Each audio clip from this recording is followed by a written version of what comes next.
Welcome to Freedom from Fire. As always, we'll give you a glimpse into the Philadelphia Fire Department and show you how you can keep yourself and your family safe. In today's episode, we'll discuss the path from civilian to firefighter at the Philadelphia Fire Academy. Stay here for Freedom from Fire.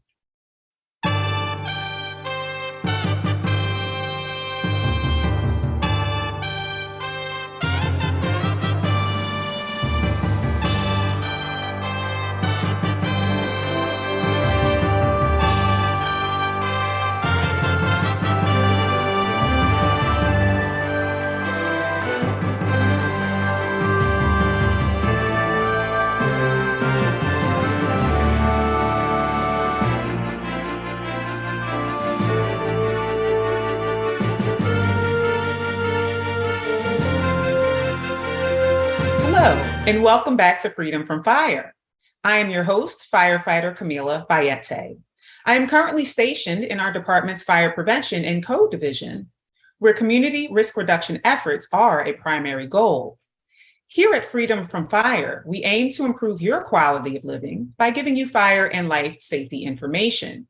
We also introduce you to our local safety partners. On this episode, we will talk to Lieutenant Colleen Browne. Lieutenant Browne has 24 years of service with the Philadelphia Fire Department and is a fire instructor at the Philadelphia Fire Academy. Last year, we celebrated our 150th anniversary as a paid professional Philadelphia Fire Department. The Philadelphia Fire Academy is also making history as it is currently hosting its 200th class of fire cadets.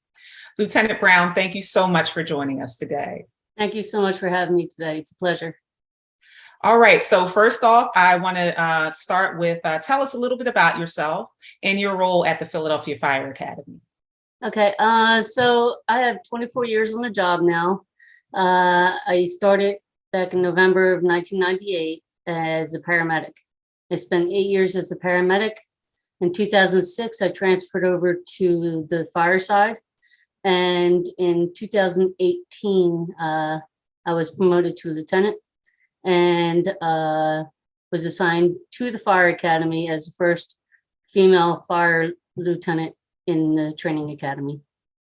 Oh, well, we have yet another milestone there. So congratulations on that. Thank you so much. Absolutely. And so what made you decide to become a paramedic? And then what made you decide to transition over to the fire side? So I always had a need for service, and I got into a car accident back in the early 90s, and the paramedics that came and helped me. And since then, I volunteered for my local agency as an EMT. And then I got my EMT degree through them. And since I met with working with other individuals there, I went on to become a paramedic, and then the city was hiring paramedics. So I applied, and on November 30th, 1998, I was hired. Mm-hmm. Wow. And so from that time in 1998, when you were hired, to when you eventually decided to cross over to the fire side, what led you to making that change? I needed a career change. I was getting a little burned out. We were working a lot. I was working a lot of overtime, and the opportunity came up to transfer over to the fire side. So that's when I made the decision to switch over to the fire side in 2006. Okay. And so I'm assuming you had to go through the academy twice. Yes. Correct? All over again. well, hats off to you. Hats off to you for that. Thank you. Yes. So tell me, what is the Fire Academy's role within the Philadelphia Fire Department? What are they responsible for? We're responsible for training new recruits that come in, and also continuing education throughout the department. Anything new, any operational procedures that change, we filter that out throughout the department as well. Any new training that comes up, we also disseminate that throughout the department as well. Okay, so speaking towards the training of fire cadets, currently in the fire academy is the 200th fire cadet class. Is that correct? Yes, ma'am. All right, so that's a huge milestone. Uh-huh. Can you tell us what is a fire cadet? All right, and then how has cadet training changed over the years? So a fire cadet is a new recruit that gets hired through the department in the fire service. Training has evolved over the years. The EMT training has increased from back when I went through from 8 weeks to 22 weeks now. Because of the national registry testing, they had to extend it more to give a lot more time to prepare the cadets for the national registry test.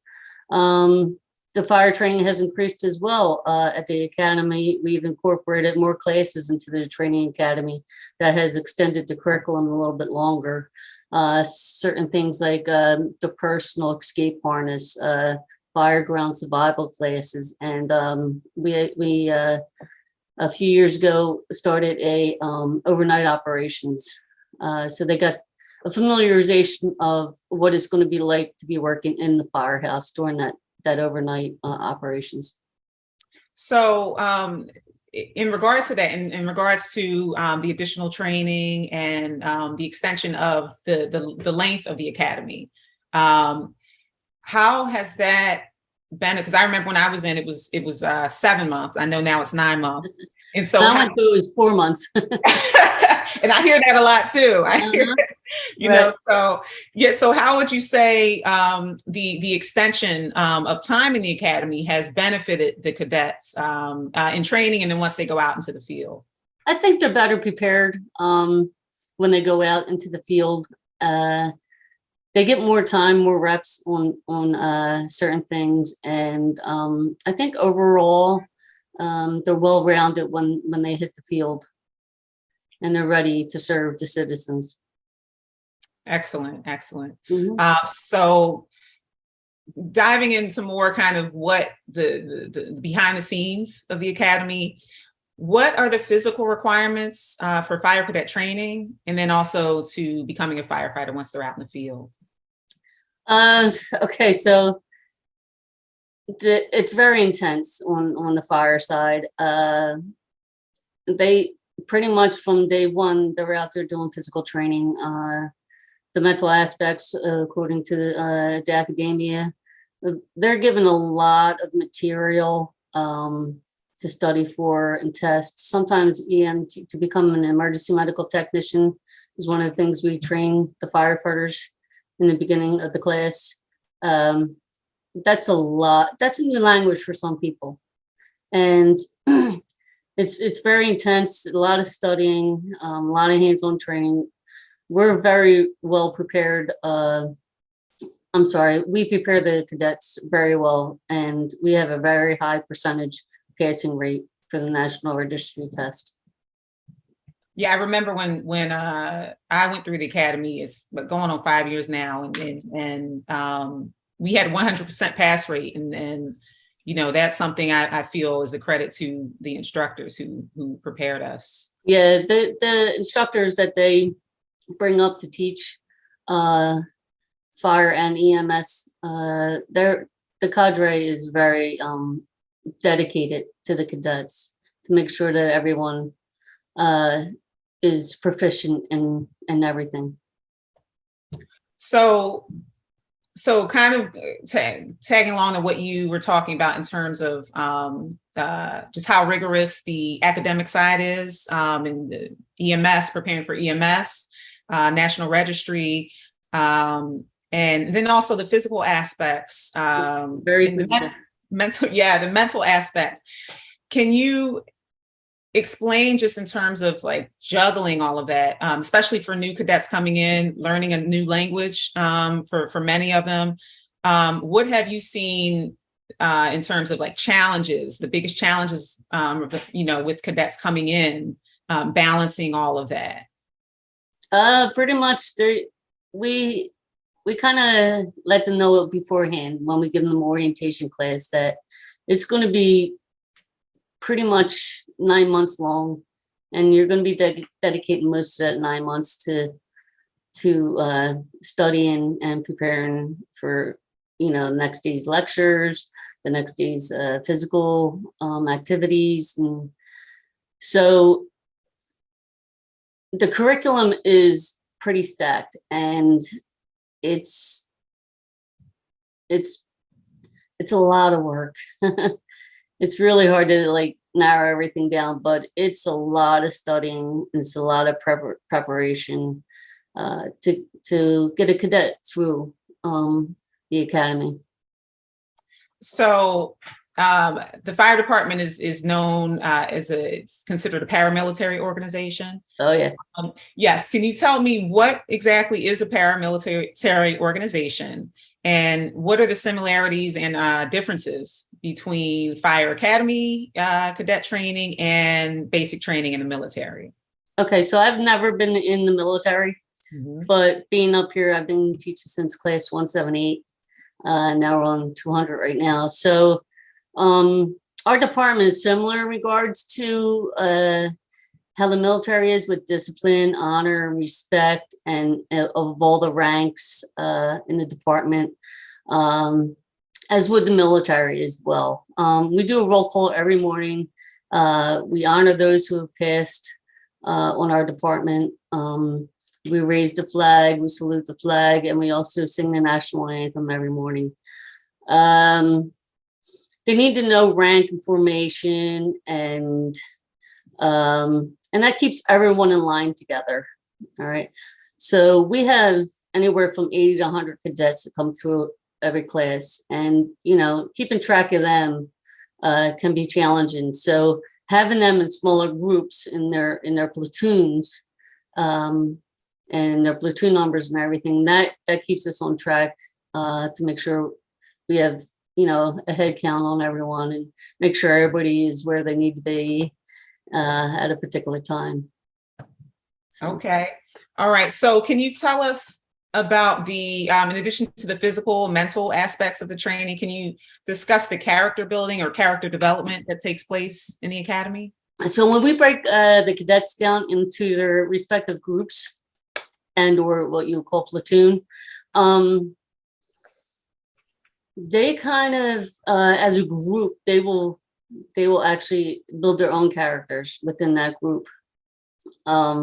We try to do our best with giving them the tools per se to build their character, and but I think the character building really comes forth when they're in their own group settings, because they're each helping each other out. And some of the people who've never been in the military before, we also have people in their groups that have been in the military, and they kind of show them, the ways of how to do left turn, right turns, and about face and all that. And that camaraderie in their groups pushes each other, and it helps build. It's good building, character building type of deal, Absolutely. Just to get them together in that group setting. They help each other out a lot. Absolutely. Well, we are going to take a short break. All right. But when we return, we'll keep this awesome conversation going. So please stay tuned. Thank you.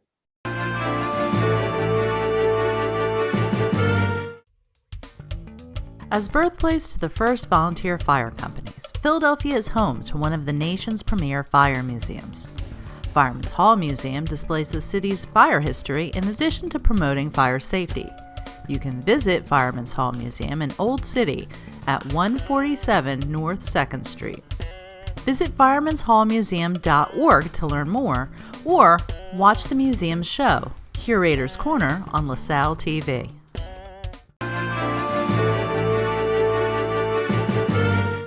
Welcome back to Freedom from Fire. I'm your host, firefighter Camila Bayete. We are talking to Lieutenant Colleen Browne about cadet training at the Philadelphia Fire Academy. Okay, Lieutenant, so when I come up to the academy for trainings and events, now it always takes me back to my time as a cadet.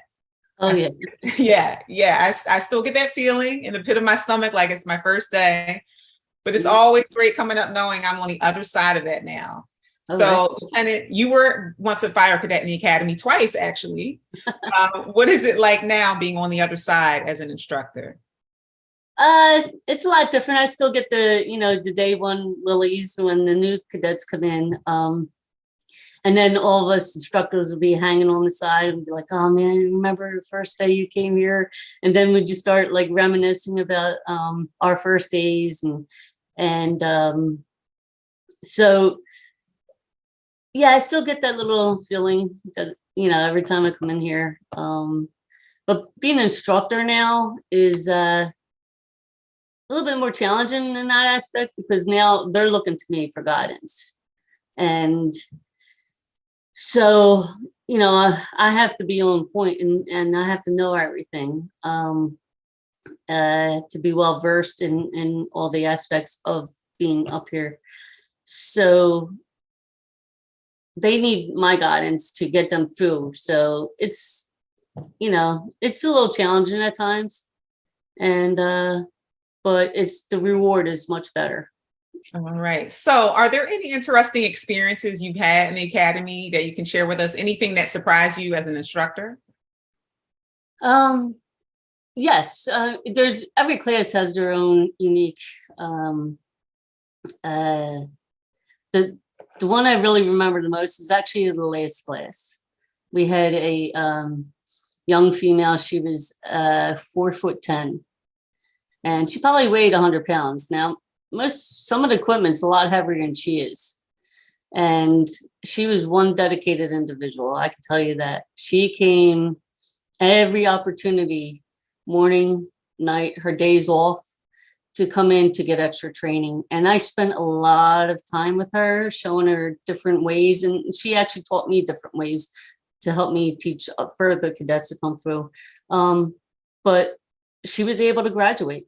And it wasn't very easy for her. She really put her time in, and she deserves everything she gets because, hands down, she had a lot of challenges, an uphill road to climb, and she got to the top of that mountain, and she succeeded.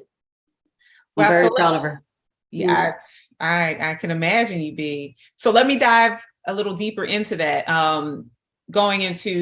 Coming into the academy, women coming into the academy, and the trainers, in terms of strength, inherent strength that men are typically stronger than women. And so how do women navigate their training, and what can you speak to just kind of like how you approach training and how you train, or how women approach the training in the academy, and what they can do to be successful? So the differences between men and women, men have upper body strength, but women have more power in their legs. They have more strength in their legs. So when I'm training females versus males, I will let them know that, all right, all of our power's in our legs. So we have to use our legs a lot more. Mm-hmm. So we find different ways to try to build their strength, upper body strength. But I find there's some techniques where just using their legs is going to be much, much easier for them, because it's harder for them to lift like a man would lift a ladder or a hose bag and stuff like that. So once they get that concept of using their legs instead of trying to like muscle everything up, and then God forbid they get hurt. So we also want to make sure that everybody does all the evolutions safely. There are different ways to get a female through.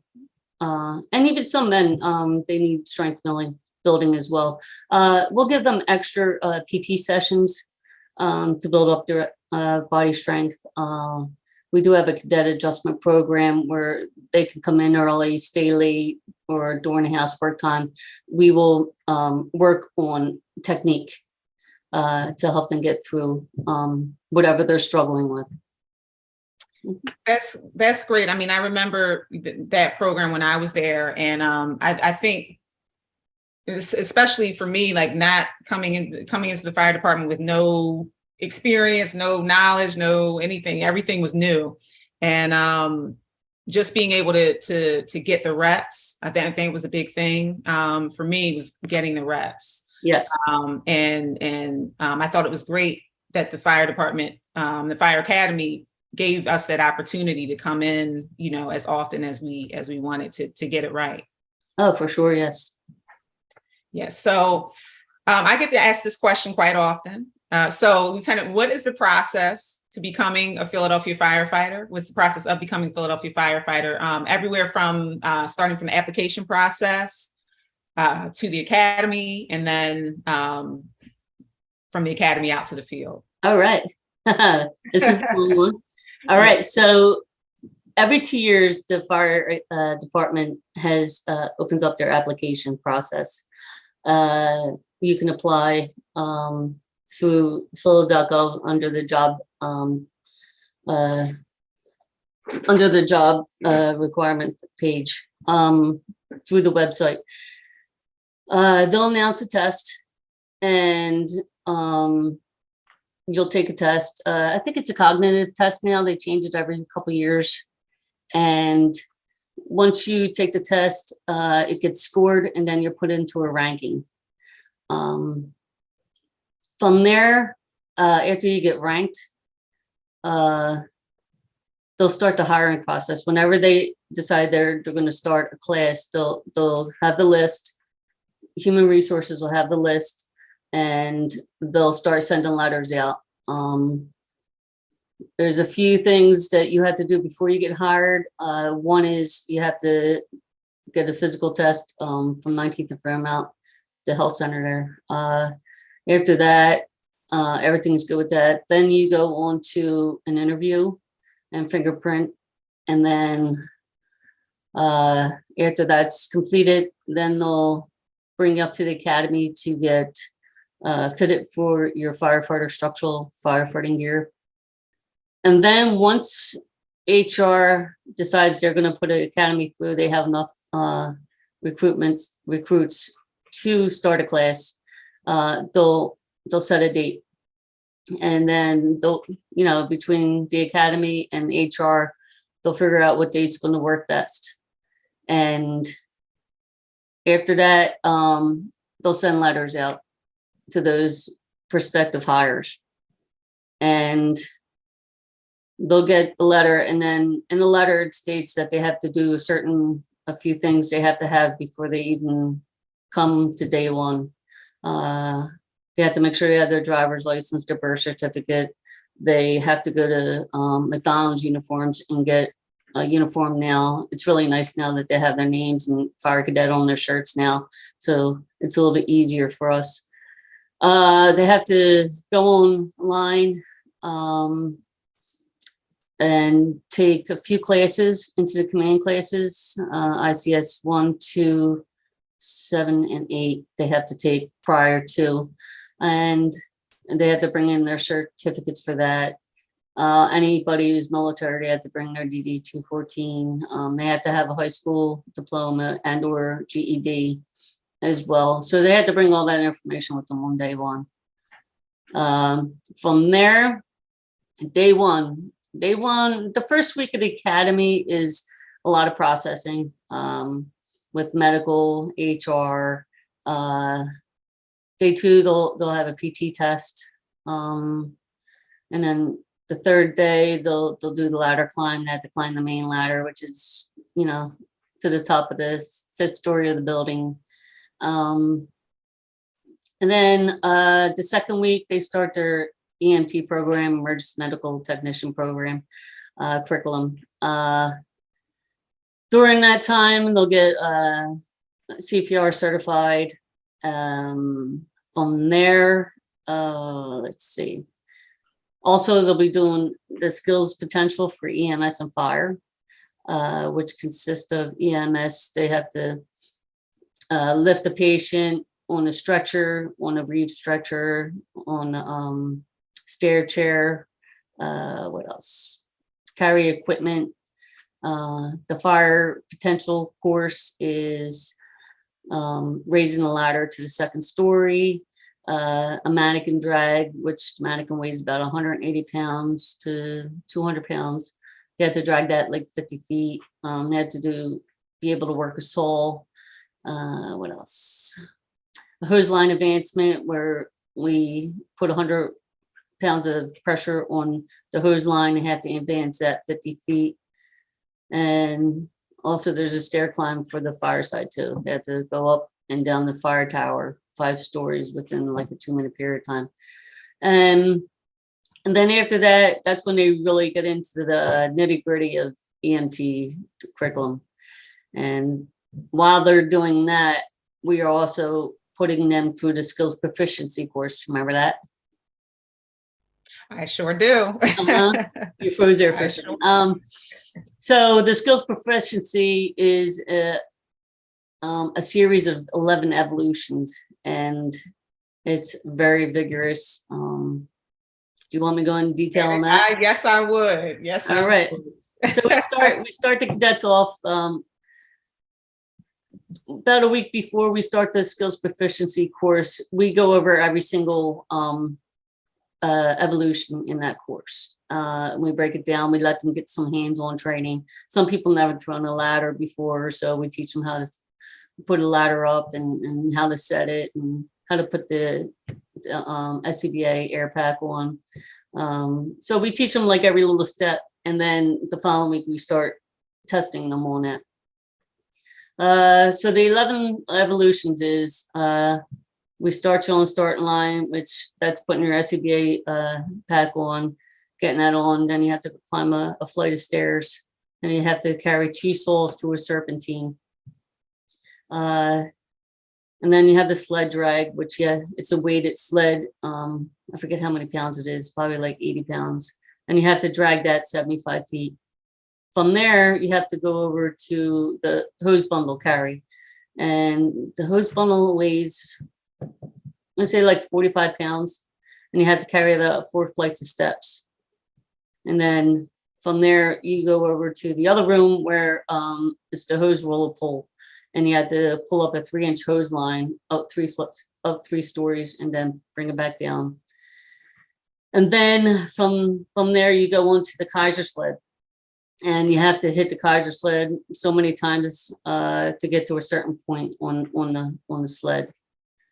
When you're completed that, then you go back to the hose bundle and you throw that on your left shoulder and go down and place it down outside. So you go down 3 flights of stairs, place it outside, and then you have to pick up a ladder and you have to place it for rescue.